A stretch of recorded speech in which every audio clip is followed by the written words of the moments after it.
नदी है पूरी, इनका पूरा पेड़ वगैरह। नमस्कार, कैसे हैं आप सभी लोग? बढ़िया है। आज हमारे साथ बिट्टू भैया हैं जो कि बिहार से हैं और माँ के बहुत ही बड़े साधक हैं, उपासक हैं। और इनका माँ से ऐसा रिश्ता है जैसे पुत्र और माँ का।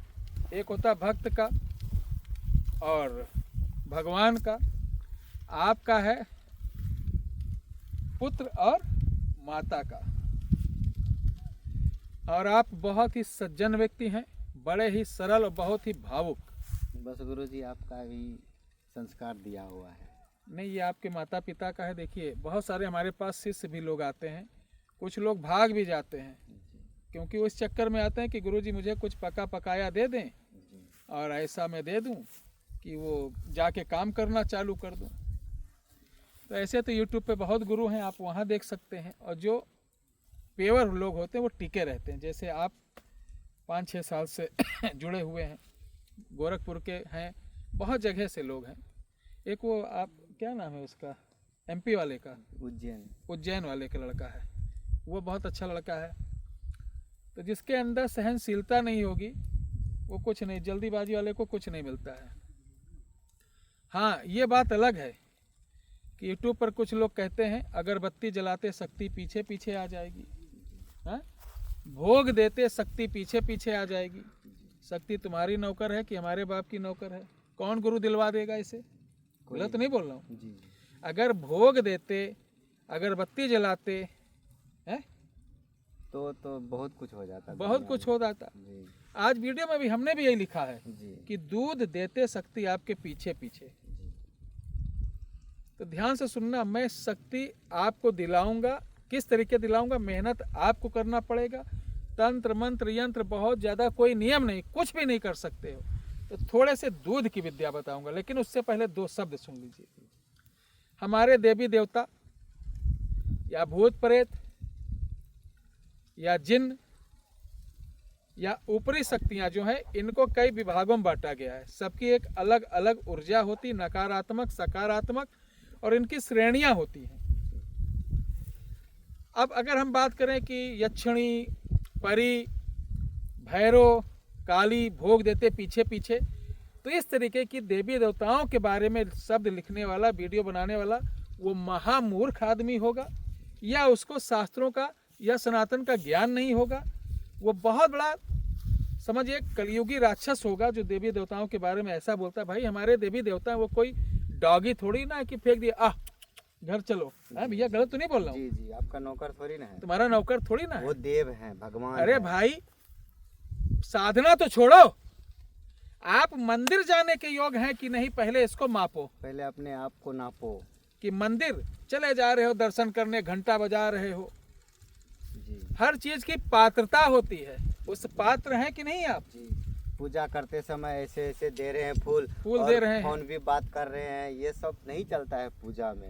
अरे वहाँ तो बता रहे हैं, यहाँ तक का जो बहुत सारे लोग जाते हैं जो सिद्ध पीठ हैं, वहाँ कभी वीडियो नहीं बनानी चाहिए जी। ये बहुत बड़ा पाप लगता है। अगर पुजारी वहाँ का समझाता है तो लगता है कि पुजारी जी घमंड कर रहे हैं जी।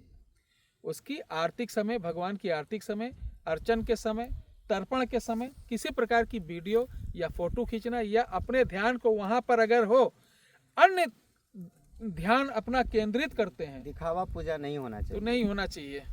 ठीक है, भक्ति हमेशा भाव की होती है। तो देखिए, भोग देने से कौन शक्तियां आती हैं? जैसे भूत प्रेत जो तड़प रहे हैं, कई दिनों से भूखे हैं, असुरी शक्तियां। तो आज हम दूध की एक ऐसी विद्या बता रहे हैं जिसमें आपको ब्रह्म का पूत मिल जाएगा। दूध देने से ब्रह्म का पूत मिल जाएगा। ब्रह्म समान, ब्रह्म से मतलब कई गुना ताकतवर, ब्रह्म का पूत। अब उससे मूर्ख लोग कच्चा कलवा बोल देंगे। कच्चा कलवा, पीला कलवा, 1.5 फुटिया, नट फुटिया, ये सब अलग चीज है। लेकिन ब्रह्म का पूत अगर आपको प्राप्त हो गया तो आप बैठे बैठे बहुत कुछ कर सकते हो। बिट्टू भैया जी, अब इसका वास कहाँ होता है मैं बता दूं।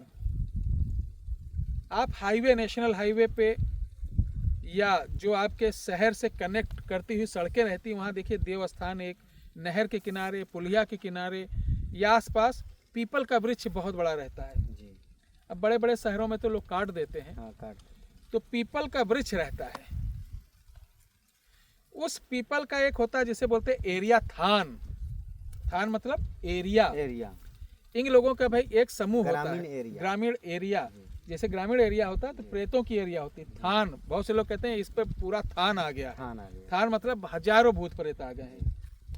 तो वो 3-4 किलोमीटर की एरिया में जो पीपल का वृक्ष रहेगा, रोड पे एक्सीडेंटल केस जो भी मरेंगे वो सब उसी पे वास करेंगे। उन्हीं पे बास होगा सबका। इमली है तो चुड़ैल उस पे, और पीपल है तो ब्रह्म, ठीक है, देव जो योनि की शक्तियाँ होंगी पीपल पे। और जो जिन्न जिन्नात वाली रहती हैं वो बरगद पे।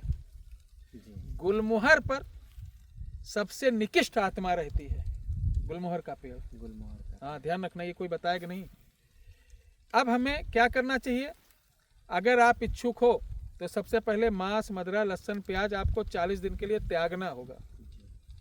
कोई मंत्र नहीं पढ़ना है। रात को 1 बजे उठो, नहाओ धो, 5 बतासे पान के ऊपर रखकर वहाँ रखिए, और सबको फोड़ फोड़ कर उसमें दूध डालकर 2 अगरबत्ती जलाकर उस पीपल की जड़ का तिलक करो, और एक ध्यान करो कि एक सुंदर सा बालक लंगोट पहने हुए, जनियो पहने हुए, वो मुस्कुरा रहा और दिन प्रतिदिन मेरे ऊपर खुश हो रहा है। जी।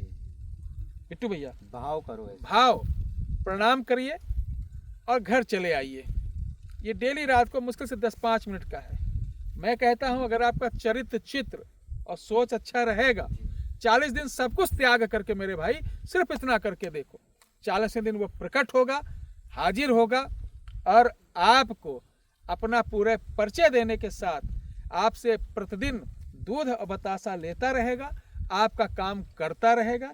इसे बोलते हैं सुगौड़ी विद्या। सुगौड़ी विद्या। सुगौड़ी विद्या, जो नेपाल का तराई क्षेत्र है जिसमें थारू लोग रहते हैं, और थारू लोगों को जानते ही हैं। जी जी। मिनट में सब बहुत तेज काम करते हैं। तो ये सुगौड़ी विद्या है, इसको आप कर सकते हैं। बस हाथ जोड़कर निवेदन है, नियम का पालन करना, क्योंकि ब्रह्म देवता है ये, और आपको मिल गए तो आपको 0 से हीरो बना देंगे, वरना जरा से गलती करोगे तो हाथ में कटोरा भी ले आएंगे। तो ये वीडियो कैसी लगी जरूर बताइएगा। जय श्री राम।